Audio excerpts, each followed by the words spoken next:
Assalamu alaikum. Today we discuss PPSC lecturer mathematics solved paper 2022. First question is Laplace transform of C is constant. We know that अगर first constant Laplace of one अगर आ जाए तो हम क्या करते हैं, तो उसका कांस्टेंट हम क्या कहते हैं, लेप्लास ऑफ वन का जो लेप्लास होता है ट्रांसफॉर्मेशन 1/s आता है। तो इधर c आ गया तो इसका क्या आ जाएगा, c/s। अगर इधर 3 होता तो 3/s। इसी तरह अगर इधर 4 होता तो 4/s। तो हमारा करेक्ट आंसर क्वेश्चन नंबर 1 का क्या हो जाएगा, c/s। तो a is a correct option जो क्वेश्चन नंबर 1। नेक्स्ट देखें हमारे पास question 2 a subspace of a complete metric space is complete if and only if it is close, open, both, none. अब देखें ये एक रिज़ल्ट है फंक्शनल में भी गिवन है। Subspace of a complete metric space is complete if and only if it is क्या हो, क्लोज। करेक्ट ऑप्शन क्या हो जाएगा, दूसरे का a. Next question number 3 father of set theory. Father of set theory के जो फादर थे आपको पता है जॉर्ज कैंटोर, वो जो जिसने सेट थ्योरी को रिप्रेजेंट किया था। तो करेक्ट ऑप्शन इसका क्या हो जाएगा, सी, जॉर्ज। नेक्स्ट हमारे पास है question number 4 nth difference of n polynomial is 0, constant, polynomial या नन ऑफ दिस। अब देखें हम जब पोलिनोमियल जब डिग्री लेते हैं ना, देखें polynomial which has highest power n a variable, तो कोई भी हाईएस्ट पावर तो उसका फर्स्ट डिफरेंस लें तो उसको कैसे लिखते हैं, ऑर्डर ऑफ पोलिनोमियल क्या हो जाएगा, n-1 डिग्री। अगर हम सेकंड इसी तरह सेकंड डिग्री लेते हैं तो उसे क्या लिख सकते हैं, n-2। अब देखें उन्होंने पूछा हुआ है nth डिफरेंस, तो जब nth डिफरेंस हो जाएगा हमारे पास तो उसे हम क्या लिखेंगे, nth डिग्री। तो इसका ऑप्शन क्या आ जाएगा, 0। तो n-n कर दिया तो 0। तो इसका correct nth difference of n polynomial is इसके इक्वल करेक्ट ऑप्शन क्या आ जाएगा हमारे पास, 0। फोर्थ का करेक्ट ऑप्शन क्या आ जाएगा, 0। Nowhere dense set, nowhere dense set कौन सा है इसमें से हमने बताना है। नोवेयर डेंस की फर्स्ट आपको डेफिनेशन आनी चाहिए। नोवेयर डेंस की डेफिनेशन क्या थी, हमने डेफिनेशन पढ़ी हुई है नोवेयर डेंस की, कि अगर हमारे पास क्या है, इंटीरियर लें किसका, क्लियर ऑफ ए का, कोई हमारे पास ए सबसेट है रियल नंबर, तो उसका इंटीरियर क्लियर का इंटीरियर लेते हैं तो वो किसके इक्वल आ जाए, अगर वो एम्प्टी सेट के इक्वल आ जाए, वो एम्प्टी आ जाए तो हमारे पास क्या होता है, वो नोवेयर डेंस होगा।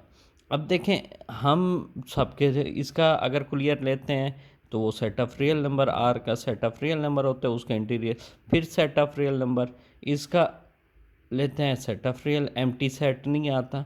तो अब देखें set of integers, set of integer का हम जब क्लियर लेते हैं तो वो सेट ऑफ इंटीजर होता है, लेकिन जब उसका फिर इंटीरियर लेंगे वो क्या हो जाएगा, एम्प्टी सेट हो जाएगा।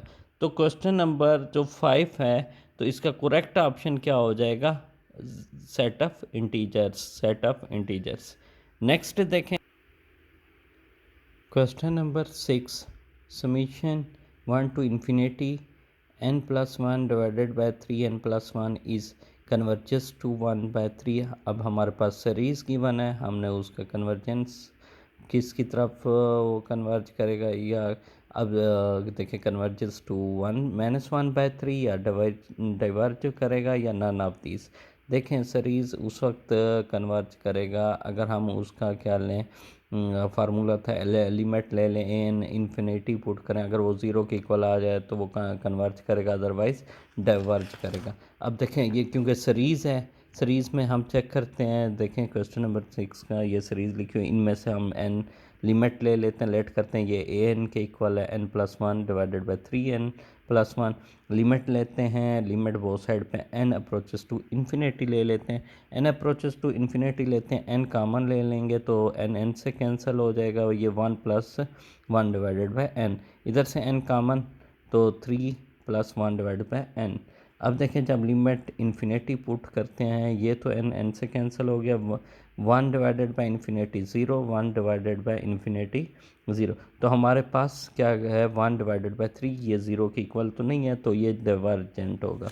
जो इसका करेक्ट ऑप्शन है, ये सीरीज़ क्या होगी, डाइवर्जेंट, तो इसका करेक्ट ऑप्शन क्या हो जाएगा, सी हो जाएगा। करेक्ट ऑप्शन क्या हो जाएगा, सी। नेक्स्ट क्वेश्चन नंबर 7 देखें, अ पार्शियल ऑर्डर सेट है फॉलोइंग प्रॉपर्टीज़। हमने पार्शियल ऑर्डर की प्रॉपर्टीज़ बतानी है, कौन कौन सी होती है, इररिफ्लेक्सिव, सिमेट्रिक, ट्रांजिटिव या अजेमेट्रिक। तो हमारे पास हमने इसके क्या करना है, प्रॉपर्टीज़ बतानी है कि कौन कौन सी ये क्या करता है, सेटिस्फाई करता है। तो हमारे पास डेफिनेशन देख लेते हैं पार्शियल ऑर्डर की। A partial order set is a set taken together with a partial order on it. किस तरह ले सकें पार्शियल ऑर्डर, इस तरह अगर हम सेट की साथ वो पार्शियल ऑर्डर ले सकें तो वो हम क्या कहते हैं, वो पार्शियली ऑर्डर सेट होता है। तो वो प्रॉपर्टी कौन सी रखता है, पहली क्या होती है, रिफ्लेक्सिव प्रॉपर्टी रखता है, एंटीसिमेट्रिक प्रॉपर्टी रखता है, तो और दूसरा कौन सी है, ट्रांजिटिव। तो हमारे पास इसमें देख लेते हैं करेक्ट ऑप्शन कौन सा हो जाएगा। इसमें देखें इररिफ्लेक्सिव नहीं रखता, ये तो नहीं रखता पार्शियल ऑर्डर, सिमेट्रिक नहीं होता, एंटीसिमेट्रिक रखता है, तो ये भी करेक्ट ऑप्शन नहीं है। तो तीसरा देखें ट्रांजिटिव, तो ये प्रॉपर्टी रखता है, तो इसका करेक्ट ऑप्शन क्या हो जाएगा हमारे पास, जो क्वेश्चन नंबर 7 है उसका सी करेक्ट ऑप्शन। नेक्स्ट देखें क्वेश्चन नंबर 8, रोक्सियन ऑफ ई की पावर x, ई की पावर 2x, ई की पावर 3x। रोक्सियन का फार्मूला है, हम अगर उसमें पुट कर देते हैं तो इसका देखते हैं रिज़ल्ट क्या आता है। देखें रोक्सियन क्या कहता है, अगर हमारे पास कोई भी फंक्शन है, जितनी वैल्यू दी हुई है, जो उसे y1 y2 y3 का ले लें, या इसको हम ऐसे भी लिख सकते हैं, उसको f का नाम ले दें, पहले को f(x), दूसरे इसी तरह जो फंक्शन है उसको f1 f2 f3, फिर उसका डेरिवेटिव, फिर सेकंड रो में उसका डेरिवेटिव ले लेंगे, y2 का डेरिवेटिव, y3 का, फिर क्या होगा, फिर जो क्योंकि 3 एलिमेंट है, 2 होते तो 2 सेकंड फर्स्ट डेरिवेटिव तक जाते, तो अब 3 एलिमेंट 3 फंक्शन है तो सेकंड डेरिवेटिव तक जाएंगे, तो y double prime y2 double prime y3 double prime, तो इसका डिटर्मिनेंट ले लेंगे। तो हमारे पास देखते हैं, हमारे पास y1 क्या है, हमारे पास y1 क्या है, फर्स्ट जो फंक्शन है वो e(x) है, तो y1 की हम वैल्यू पुट कर दी है। फिर सेकंड क्या है, इधर y1 की वैल्यू पुट करती है, y2 की वैल्यू पुट करती है। नेक्स्ट हमारे पास क्या है, y3 की वैल्यू पुट करती है। अब इसी तरह इसका डेरिवेटिव, y1 का डेरिवेटिव हमारे पास क्या आ जाएगा, e की पावर x। वैसे तो y2 का डेरिवेटिव e की power x into 2 into e की पावर x। फिर इसी तरह y3 का डेरिवेटिव लेंगे, 3 into e raise to power 3x आ जाएगा। फिर y1 का सेकंड डेरिवेटिव लेते हैं, तो हमारे पास सेकंड डेरिवेटिव क्या आ जाएगा, e की पावर x। वैसे इसका सेकंड डेरिवेटिव लेते हैं, 2 का बाहर आ जाएगा, 4 ई की पावर 2x। फिर इसका क्या आ जाएगा, 9 इंटू ई की पावर 3x। डिटर्मिनेंट ओपन करते हैं, सिंपल वैसे ही जैसे हम डिटर्मिनेंट मैट्रिक्स कर लेते हैं उसी तरह ओपन करेंगे, तो हमारे पास ये आ जाएगा ई की power x into 6 e raise to power 5x minus e की power 2x into 6 e raise to power 4x plus e की power 3x into 2 into e की पावर 3x। सिंप्लीफाई किया है, कैंसल, तो हमारे पास क्या आ गया, 2 into e raise to power 6x। तो इसका करेक्ट ऑप्शन क्या हमारे पास आ जाएगा, 2 into e raise to power 6x, 2 into e की पावर 6x। करेक्ट ऑप्शन क्या हो जाएगा, जो क्वेश्चन नंबर 8 है उसका करेक्ट ऑप्शन हमारे पास क्या है, c. Next question number 9, if z² minus z belong to complex number is conformal transformation at, किस पॉइंट पे ये कन्फॉर्मल ट्रांसफॉर्मेशन होगा, तो हमने वो पॉइंट बताना है कौन सा है, ये किस पॉइंट पे कन्फॉर्मल ट्रांसफॉर्मेशन होगा। देखें अब क्वेश्चन नंबर 9। अब ये कन्फॉर्मल कब होता है, अगर हम करें, जो हमारे पास जो भी गिवन है फंक्शन, उसका derivative with respect to z लें, उसको ज़ीरो के इक्वल पुट कर दें तो हमारे पास पॉइंट आ जाएगा। अब देखें हमारे पास जो गिवन है वो क्या है, जेड स्क्वायर। हमारे पास गिवन क्या है फंक्शन, तो वो हमारे पास जेड स्क्वायर माइनस जेड है, इसका डेरिवेटिव, इसको ज़ीरो की इक्वल पुट करके डेरिवेटिव लिया है, 2z माइनस जेड का 1 आ गया, -1 है, दूसरी तरफ ले जाएंगे राइट साइड पे तो +1, 2 डिवाइड हो जाएगा तो z इज़ इक्वल टू 1/2 हो जाएगा, z इज़ इक्वल टू 1/2। तो क्वेश्चन नंबर 9 का जो है 1/2 का मतलब क्या है, 0.5। तो ये हमारे पास क्वेश्चन नंबर 9 का करेक्ट ऑप्शन हमारे पास क्या आ जाएगा, बी। नेक्स्ट देखें question number 10। Question number 10. Let Q be definite symmetric matrix of n cross n order matrix, then D into x की power t into k of x is किसके equal होगा। इसका 4 option given है। Q वही rational number के equal आएगा, या B क्या है, x के transpose into Q of x, या बोथ आएंगे, या नन ऑफ दी। इसका जो करेक्ट ऑप्शन है, ये रिज़ल्ट है, तो इसका करेक्ट ऑप्शन क्या आएगा, ए करेक्ट ऑप्शन है, क्यू रैशनल नंबर के इक्वल है। तो नेक्स्ट हमारे पास देखें question number 11। Which of the following is not complete order field.